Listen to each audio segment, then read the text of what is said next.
दोस्तों नमस्कार, एक बार फिर से आप सभी का क्रिप्टो करेंसी की दुनिया में स्वागत है। और आज का वीडियो फ्रेंड्स बहुत ही ज़्यादा इंपॉर्टेंट रहने वाला है, खासकर जो लोग क्रिप्टो करेंसी या बिटकॉइन में काम करते हैं। तो चलिए फ्रेंड्स स्टार्ट करते हैं। जैसा कि आप सभी लोगों ने नोटिस किया होगा, पूरी वर्ल्ड वाइड जितनी भी गवर्नमेंट्स हैं वो कहीं ना कहीं बिटकॉइन और क्रिप्टो करेंसी के ऊपर 100% रूल और रेगुलेशंस लगाने की तैयारी में है। ऐसे में चलते बाइनेंस एक्सचेंज की तरफ से अभी ऑफिशियल अनाउंसमेंट हुआ है, जिसकी वजह से जितने भी बाइनेंस क्रिप्टो करेंसी के यूजर्स हैं वो बहुत ही ज्यादा पैनिक कर रहे हैं। सो फाइनली आज मैं आप सभी लोगों को बहुत ही सिंपल लैंग्वेज में समझाने की कोशिश करता हूं कि आखिर क्या चल रहा है पूरी क्रिप्टो करेंसी मार्केट में और किस तरीके से हमें प्री प्लान्ड होकर के क्रिप्टो करेंसी में ट्रेडिंग करना चाहिए। तो सबसे पहले अगर हम यहां पर बात करें बाइनेंस एक्सचेंज के जो फाउंडर हैं मिस्टर ज़ैंगफेंग झाओ, शॉर्टकट नेम है सीजेड जी, और ये क्रिप्टो करेंसी का एक्सचेंज हमारे सामने की बात है 2017 में लॉन्च हुआ था और इसका आईसीओ भी आया था जिसका नाम है BNB टोकन। और उसके बाद में क्या हुआ, ये धीरे धीरे करके पूरी वर्ल्ड वाइड फेमस हो गया, चाहे वो BNB टोकन हो या फिर बाइनेंस क्रिप्टो करेंसी एक्सचेंज हो। उसके बाद में क्या हुआ, पूरी वर्ल्ड वाइड बहुत सारे इनके नंबर ऑफ फॉलोअर्स हो गए। उसके बाद में ये कहीं ना कहीं बहुत बड़ा ट्रस्टेड क्रिप्टो करेंसी का एक्सचेंज हो गया, क्योंकि रीजन बीइंग यहां पर ये बहुत ही ज्यादा फास्ट है और इजी भी है, और उससे अच्छी बात क्या है कि ये बहुत ही ज्यादा सिक्योर और सेफ भी है। लेकिन उसके बाद में क्या हुआ, आप सभी लोगों को पता है कोई भी क्रिप्टो करेंसी एक्सचेंज हो या फिर कोई भी प्रोजेक्ट हो या फिर कोई भी इंडस्ट्री हो, हर जगह अगर वो फेमस हो जाती है धीरे धीरे कहीं ना कहीं, तो उसके बाद में क्या होता है, बहुत ही ज्यादा रेवेन्यू जनरेट होता है। और जब रेवेन्यू जनरेट होता है तो पूरी वर्ल्ड वाइड जितनी भी गवर्नमेंट्स हैं, जितने भी रिचेस्ट पर्संस हैं, उनकी नजर उस चीज पर पड़ती है। इसकी वजह से क्या हुआ, आप देख सकते हैं बाइनेंस कॉइन जो टोकन था वो धीरे धीरे करके $5 $7 पर मिलता था। मैंने बहुत सारे वीडियो भी बनाए थे, और उसके बाद में क्या हुआ, $600 के पार जा चुका। तो आप खुद सोचिए, मोर देन 100x ये प्रोजेक्ट प्रॉफिट दिया। तो कहने का मतलब कहीं ना कहीं पूरी वर्ल्ड वाइड जितने भी क्रिप्टो करेंसी के यूजर्स थे वो बहुत ही ज्यादा हैप्पी हुए, उनको बहुत ही ज्यादा मैसिव प्रॉफिट हुआ। उसके बाद में क्या हुआ, जब पूरी दुनिया की इस पर नजर पड़ी तो उसके बाद में क्या हुआ, खासकर जो लोग रेगुलेटर्स हैं, हर एक कंट्री में रेगुलेटर्स बैठे होते हैं, उनकी नजर पड़ना स्टार्ट हुई। तो यहां पर क्या हुआ, जितने कंट्री में रेगुलेशंस आ चुके हैं वहां पर तो कोई प्रॉब्लम नहीं है बाइनेंस क्रिप्टो करेंसी एक्सचेंज के साथ में, लेकिन जहां पर अभी रेगुलेशंस नहीं है वहां पर बहुत ही ज्यादा लोगों को प्रॉब्लम हो रही है। और उसके साथ में कहीं ना कहीं बाइनेंस एक्सचेंज को भी प्रॉब्लम हो रही है, क्योंकि एक्सचेंज को कहीं बंद करना पड़ रहा है, कहीं ट्रेडिंग बंद करनी पड़ रही है, कहीं स्पॉट ट्रेडिंग बंद हो रही है, कहीं डेरिवेटिव्स बंद होने पड़ रहे हैं। तो इसकी वजह से क्या है कि जितने भी बाइनेंस एक्सचेंज के यूजर्स हैं वो कहीं ना कहीं बीच बीच में पैनिक होते जा रहे हैं।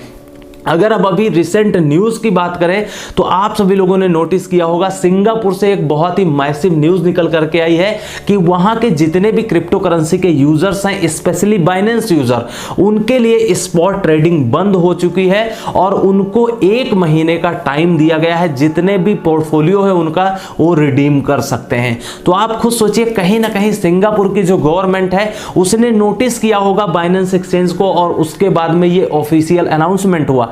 और आप खुद सोचिए इस चीज को, बाइनेंस एक्सचेंज भी ऑफिशियल अनाउंसमेंट कर चुका है कि जितने भी सिंगापुर के स्पेशली बाइनेंस क्रिप्टो करेंसी के यूजर्स हैं वो लोग अब ट्रेडिंग नहीं कर पाएंगे। उसके बाद अगर हम दूसरी इंपॉर्टेंट न्यूज की बात करें तो ऑस्ट्रेलिया से भी न्यूज आई थी कि वहां पर फ्यूचर ट्रेडिंग को बंद कर दिया गया है। और फ्यूचर ट्रेडिंग जो मेरे हिसाब से है वो कहीं ना कहीं जो लेवरेज है उसको बंद करना चाहिए। 5x 10x तो लिमिट होती है, लेकिन up to 100x up to उसके बाद में 50x, कहीं ना कहीं इसमें बहुत ही ज्यादा व्हेल्स क्या करते हैं, मैनिपुलेशन करते हैं, लोगों के साथ में बहुत बड़ी चीट हो जाती है। जिन लोगों को अच्छी खासी नॉलेज नहीं, एक्सपीरियंस नहीं है, उनका पोर्टफोलियो जीरो हो जाता है, फंड उनका लिक्विडेट हो जाता है, बहुत ज्यादा नुकसान हो जाता है, और वही लोग क्या कहते हैं, बिटकॉइन क्रिप्टो इंडस्ट्री बेकार है। तो इसकी वजह से मेरे हिसाब से जो मेरा पर्सनल परसेप्शन है वो ये है कि जो फ्यूचर ट्रेडिंग होती है उसको कहीं ना कहीं हर एक कंट्री में बैन करना चाहिए। और अगर करना ही है तो 5x 10x करना चाहिए। अगर फ्यूचर ट्रेडिंग बैन हो जाती है तो मेरा यह यकीन है कि कहीं ना कहीं जो इतनी ज्यादा मैनिपुलेशन होती है, जो फ्लैश क्रैश हमें देखने को मिलता है, वो कहीं ना कहीं बंद हो जाएगा और इसका जो फ्यूचर है उसके बाद में जो नए क्रिप्टो करेंसी के यूजर्स हैं, स्पेशली जो बिगिनर्स हैं, उन लोगों को ज्यादा से ज्यादा ट्रस्ट बनता जाएगा। तो इसलिए फ्यूचर ट्रेडिंग मेरे हिसाब से क्लोज करनी चाहिए। आपका क्या परसेप्शन है हमें कमेंट सेक्शन में कमेंट करके बता सकते हैं। उसके बाद में अगर हम बात करें, एक न्यूज निकल करके आई थी मलेशिया गवर्नमेंट की तरफ से, सिक्योरिटीज एक्सचेंज कमीशन जो मलेशिया का है, वहां पे क्या हुआ था, बिटकॉइन क्रिप्टो करेंसी की ट्रेडिंग बंद कर दिया गया था जितने भी बाइनेंस एक्सचेंज के यूजर्स थे। तो आप खुद सोचिए, ऑफिशियल अनाउंसमेंट ये सब हो रहे हैं, तो कहीं ना कहीं आप खुद सोचिए बहुत सारे ऐसे कंट्री हैं जहां के रेगुलेटर्स वो क्या कर रहे हैं, बाइनेंस एक्सचेंज को वार्निंग दे रहे हैं। तो कहीं ना कहीं यहां पर पैनिक का माहौल तो बनेगा ही। लेकिन इससे पहले आप सभी लोगों को याद दिला दें, यूट्यूब वीडियो के कमेंट सेक्शन में बहुत सारे लोग कमेंट करते रहते हैं और यहां पर स्कैमर भाई लोग हमारा बहुत साथ देते रहते हैं। तो इसलिए आप लोग बहुत ही अलर्ट रहिएगा। ये मजबूरी में हमें बताना पड़ता है लगभग हर वीडियो में। तो स्कैमर से बच के रहिए। हाँ, बातचीत करिए, कुछ भी करिए, लेकिन जहां पेमेंट लेने की बात आ जाए, जहां अपना डाटा यहां पर डिटेल शेयर करने की बात आ जाए, बिल्कुल मत करिएगा। नहीं तो आपका क्रिप्टो वॉलेट हैक हो सकता है, आपके साथ बहुत बड़ा चीट हो सकता है, स्कैम हो सकता है, फ्रॉड हो सकता है। तो इसलिए स्कैमर से बच के रहिएगा। सारे ऑफिशियल अकाउंट्स जो भी हैं वो नीचे डिस्क्रिप्शन में मिल जाएंगे, सिर्फ उन्हीं को फॉलो करिए, अलग आपको फॉलो करने की जरूरत नहीं है। और अगर आपने अभी तक ऑफिशियल टेलीग्राम चैनल नहीं ज्वाइन किया है तो उसको जरूर ज्वाइन कर लीजिए, क्योंकि मार्केट में बहुत सारे फ्रॉड स्कैमर चल रहे हैं। क्रिप्टो गुरु वेबसाइट के नाम से बहुत सारा, क्रिप्टो गुरु यूट्यूब चैनल के नाम से, टेलीग्राम के नाम से, हर जगह आपको मिल जाएंगे। तो इसलिए आज से अभी स्कैमर से अलर्ट रहिएगा। आप लोग हर वीडियो में बताने की शायद जरूरत नहीं है। तो टेलीग्राम का लिंक जो है वो ऑफिशियल मैं आपको इसी वीडियो के डिस्क्रिप्शन में दे दूंगा, उसको आप लोग ज्वाइन कर लीजिएगा। अब हम यहां पर बात करेंगे एक बहुत ही इंपॉर्टेंट स्ट्रेटजी की।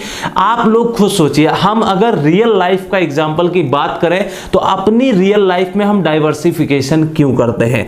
हमें पता है कि प्लॉट या प्रॉपर्टी बहुत ही सेफ या सिक्योर इन्वेस्टमेंट है, लेकिन आप खुद सोचिए, क्या अपनी लाइफ का पूरा जितना इन्वेस्टमेंट होता है, जितना सेविंग होती है, वो हम प्लॉट प्रॉपर्टी में इन्वेस्टमेंट करते हैं? बिल्कुल नहीं। क्यों? क्योंकि रिस्क और रिवार्ड देख करके इन्वेस्टमेंट करते हैं।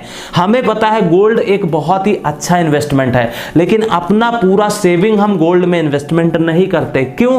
क्योंकि हम डाइवर्सिफिकेशन करते हैं। उसके बाद में प्लॉट, प्रॉपर्टी, फ्लैट, उसके बाद में कोई बिजनेस स्टार्टअप हो, शेयर हो, स्टॉक्स हो, या फिर फॉरेक्स की ट्रेडिंग हो, जितना भी बिजनेस होता है हम कहीं भी इन्वेस्टमेंट करते हैं, एफडी करवाते हैं, इंश्योरेंस कराते हैं, प्लॉट प्रॉपर्टी में इन्वेस्टमेंट करते हैं, हर जगह क्या करते हैं, अपना जितना भी सेविंग होता है थोड़ा थोड़ा करके पार्ट्स में इन्वेस्टमेंट करते हैं। सिर्फ एक ही रीजन है इसका कि रिस्क और रिवार्ड मैनेजमेंट, रिस्क और रिवार्ड रेशियो को हम लोग देखते हैं, अपने पोर्टफोलियो को डाइवर्सिफिकेशन करते हैं। रियल लाइफ का एग्जांपल नहीं है, ऐसा नहीं बिटकॉइन क्रिप्टो करेंसी की मैं बात कर रहा हूं। लेकिन अब आप लोग खुद सोचिए, जब हम अपनी रियल लाइफ में डाइवर्सिफिकेशन कर सकते हैं, पूरी अपनी होल लाइफ की इनकम को डाइवर्सिफाई कर सकते हैं, तो क्या हम बिटकॉइन क्रिप्टो करेंसी इंडस्ट्री में नहीं कर सकते? यहां भी आपको करना चाहिए।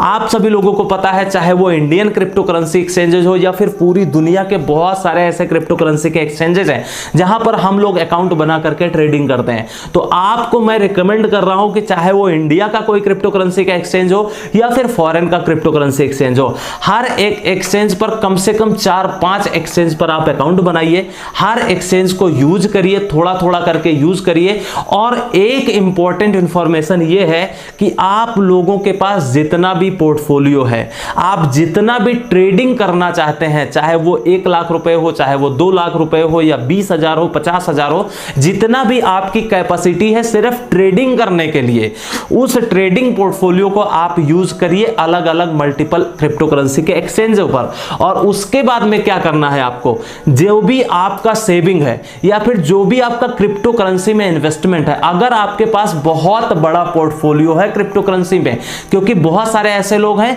जो बहुत ही बड़ा फंड रखते हैं बिटकॉइन क्रिप्टो करेंसी के अंदर, तो अगर आपके पास बहुत बड़ा पोर्टफोलियो है तो उसके लिए आप क्रिप्टो करेंसी के एक्सचेंजेस को मत यूज करिए। यह बात मैं आज नहीं 3-4 साल हो गया लगातार मैं बताता आता हो। हार्डवेयर वॉलेट्स आते हैं मार्केट में, आप यूज करिए, उनको बाई करिए और उसमें अपने बिटकॉइन क्रिप्टो करेंसी को होल्ड करिए, क्योंकि आपको पता है ये कोई नहीं जानता है, जितने भी सेंट्रलाइज्ड एक्सचेंज हैं वो कभी हैक हो सकते हैं या कोई भी प्रॉब्लम हो सकती है। तो इसके लिए हमें पहले से प्रिपेयर होना पड़ेगा। जिस तरीके से हम रियल लाइफ में डाइवर्सिफिकेशन करते हैं उसी तरीके से हमें बिटकॉइन क्रिप्टो करेंसी के अंदर करना है। जितने भी बिटकॉइन क्रिप्टो करेंसी के एक्सचेंजेस हैं उनके साथ में करना है, ट्रेडिंग पोर्टफोलियो को मैनेजमेंट करके साथ में करना है। बहुत सारी ऐसी चीजें हैं, रिस्क रिवार्ड को देख करके करना है, मनी मैनेजमेंट को करना है, ऐसे बहुत सारी ऐसी चीजें होती है। आपको अलग अलग जो पोर्टफोलियो है उसको इन्वेस्टमेंट करना है, अलग अलग आपको क्रिप्टो करेंसी के एक्सचेंजों को यूज करना है और वहां पर आपको इन्वेस्टमेंट करना है। अगर हम यहां पर बात करें, आप सब लोग जो पैनिक हो जाते हैं, खासकर इंडियन जो बाइनेंस क्रिप्टो करेंसी के यूजर्स हैं, उनके लिए यहां पर बहुत ज्यादा पैनिक करने की जरूरत नहीं है। जितना आप पोर्टफोलियो रखते हैं एक्सचेंजों पर जो ट्रेडिंग करने के लिए है उसको आप होल्ड करिए, ट्रेड करिए। लेकिन अगर आपका विजन है लॉन्ग टर्म के लिए 5 ईयर, 10 ईयर, 15 ईयर, तो आप हार्डवेयर वॉलेट्स को यूज करिए। बिटकॉइन क्रिप्टो करेंसी एक्सचेंजों पर आपको अपने पोर्टफोलियो को रखने की जरूरत नहीं है। और अगर हम यहां पर बात करें, जो लोग पैनिक हो जाते हैं उनको पैनिक होने की जरूरत नहीं है, अपने पोर्टफोलियो को सेल करने की जरूरत नहीं है, रिडीम करने की जरूरत नहीं है। और यहां पे सबसे बड़ी प्रॉब्लम क्या है, इंडिया में जो सिस्टम है वो बहुत ही स्लो है। रूल और रेगुलेशंस जो आने वाले हैं अभी कोई नहीं जानता है क्या होने वाला है, तो इसकी वजह से अभी इन सभी चीजों में बहुत ज्यादा टाइम लगेगा। अभी ट्रेडिंग करिए, एंजॉय करिए, प्रॉफिट बुक करिए और लॉन्ग टर्म के लिए उसके लिए हार्डवेयर वॉलेट यूज करिए। और अगर कुछ ऐसा होता है तो आपको पहले ही बताया जाएगा, उसके लिए प्रॉपर एक टाइम पीरियड मिलेगा विड्रॉल करने के लिए। तो इसलिए हमें पैनिक करने की जरूरत नहीं है। जिस तरीके से सिंगापुर में हुआ है कि 1 महीने का टाइम पीरियड दिया गया है, आप अपने बिटकॉइन क्रिप्टो करेंसी को रिडीम कर सकते हैं, विड्रॉ कर सकते हैं, डिपॉजिट कर सकते हैं। तो इसलिए यहां पर टाइम पीरियड आपको प्रॉपर दिया जाएगा। तो यही था इंफॉर्मेशन आप सभी लोगों के लिए।